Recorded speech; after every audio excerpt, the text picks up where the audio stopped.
एक बहुत ही भोला सा आलसी लड़का था। वह कोई काम नहीं करना चाहता था, बस खाना खाता था, घूमता था और सोते रहता था।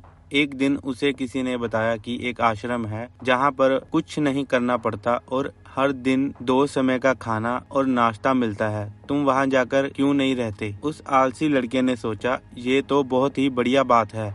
वह उस आश्रम में जाकर रहने को सोचा और फिर वह भोला बाला सा आलसी लड़का अपना संसारिक जीवन छोड़कर उस आश्रम में जाकर रहने लगा। आश्रम में गुरुजी थे। वह कुछ समय सबको प्रवचन देते थे।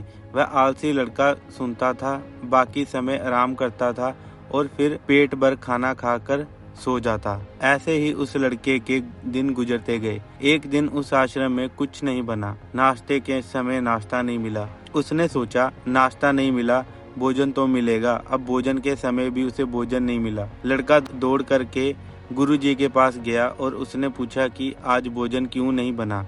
गुरुजी ने कहा कि बेटा, आज एकादशी है और जितने भी आश्रम के सदस्य हैं उनका उपवास है और तुम्हारा भी आज उपवास है। आज भोजन नहीं बनेगा। वह लड़का आलसी था और उसे भूख भी बहुत लगती थी। उसने गुरुजी से बोला कि मैं उपवास नहीं रखूंगा, मुझे भूख लगी है, मैं खाना खाऊंगा। गुरुजी ने बोला, ठीक है, जाओ भंडारे में से सामान लेकर के आओ और आश्रम में नहीं, बाहर ले जा कर के बना लो, लेकिन याद रखना भोजन बनाने के बाद सबसे पहला भोग भगवान को लगाना और फिर तुम प्रसाद पाना। वह लड़का बोला, ठीक है, और फिर अनाज लेकर नदी के ओर पहुंचा। भोजन पकाने लगा। तैयार हुआ, उसके बाद कहने लगा कि भगवान श्री राम आइए, पधारिए, भोग लगाइए। अब जब उसे लगा कि भगवान तो आ नहीं रहे तो फिर कहने लगा कि मुझे मालूम है आपको तो अच्छा खाने की आदत है, मैं बना नहीं पाया और मुझे अच्छा भोजन बनाना भी नहीं आता, लेकिन जो भी रूखा सूखा बना है आकर खा लीजिए।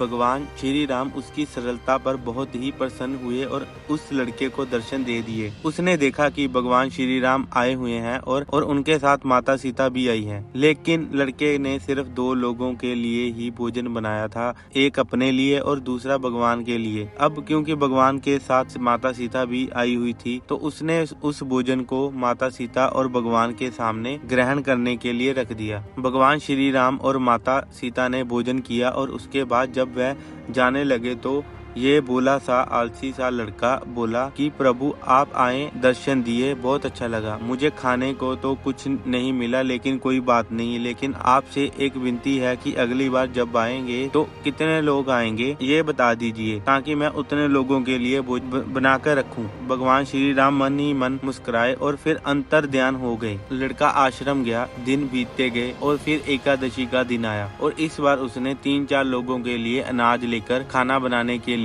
नदी के किनारे पहुंच गया और उसने बड़े ही प्रसन्नता से भोजन बनाया और इंतजार करने लगा कि प्रभु आइए और भोग लगाइए। इस बार लड़का देखता है कि भगवान श्री राम पूरा राम दरबार लेकर के आए हैं, जैसे माता सीता, लक्ष्मण, भारत, हनुमान जी और सभी लोग आए हैं। लड़के ने 3-4 लोगों का भोजन बनाया था और इस बार भी भोजन कम पड़ गया। लड़के ने निराश होकर भोजन को प्रभु के आगे रख दिया। उन्होंने भोजन किया और फिर चले गए और इस बार भी लड़का फिर से भूखा रह गया। अब लड़का फिर आश्रम गया, दिन बीतते गए और फिर एकादशी का दिन आया और इस बार गुरुजी से कहने लगा कि गुरुजी मुझे इस बार थोड़ा ज्यादा अनाज चाहिए। गुरुजी सोचने लगे कि ये इतने सारे अनाज का क्या करता है, कहीं इसे बेचता तो नहीं है। फिर उन्होंने कहा, ठीक है, भूख से परेशान रहता है। लड़के ने कहा कि नहीं गुरुजी, मैं भूख से परेशान नहीं रहता हूँ, प्रभु के साथ बहुत लोग आते हैं तो उनको भी तो भोजन करना पड़ता है। गुरुजी को लगा कि लड़का पागल हो गया है, लेकिन गुरुजी ने सोचा कि चलो एक बार चल कर देखते हैं कि लड़का इस अनाज का करता क्या है। वह भोला सा लड़का अनाज लेकर के नदी के किनारे पहुंचा और इस बार भोजन नहीं बनाया। उसने सोचा कि प्रभु हर बार ज्यादा लोगों को लेकर आते हैं, इस बार वह जितने भी आएंगे खुद बना करके भोग लगाएंगे और फिर प्रेम से प्रभु को बुलाने लगा। गुरुजी ये सब शुक्र देख रहे थे कि ये भोजन तो बनाया नहीं और प्रभु को बुला रहा है, लेकिन लड़के ने देखा कि इस बार प्रभु के साथ बहुत से लोग आए हुए हैं तो उसने प्रभु के सामने हाथ जोड़ करके कहा कि प्रभु माफ करना, आप बहुत सारे लोग आते हैं तो मुझे संख्या पता नहीं होती और मेरी हिम्मत भी नहीं होती कि इतने सारे लोगों के लिए भोजन बनाऊं। आप स्वयं आइए, बनाइए, खाइए और भोग लगाइए। प्रभु मुस्कुराते हुए और अपने साथ आए सभी लोगों के साथ मिल करके भोजन बनाते हैं। गुरुजी ये सब छुप कर देख रहे होते हैं और फिर लड़के के पास आकर कहते हैं कि तुम ये क्या कर रहे हो,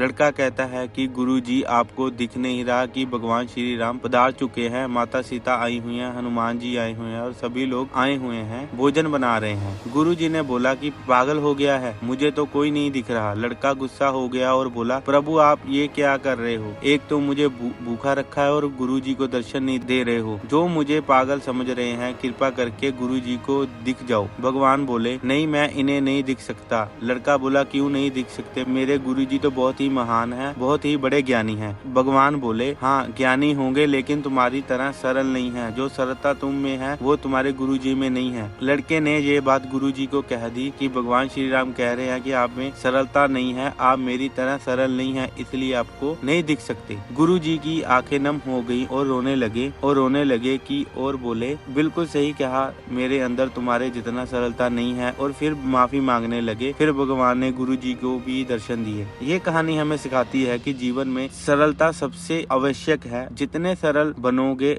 उतना जीवन में आगे बढ़ते चले जाओगे। जब आप सरल होते हो तो आप खुद भी मुस्कुराते हैं और दूसरों को भी मुस्कुराने की वजह देते हैं। धन्यवाद।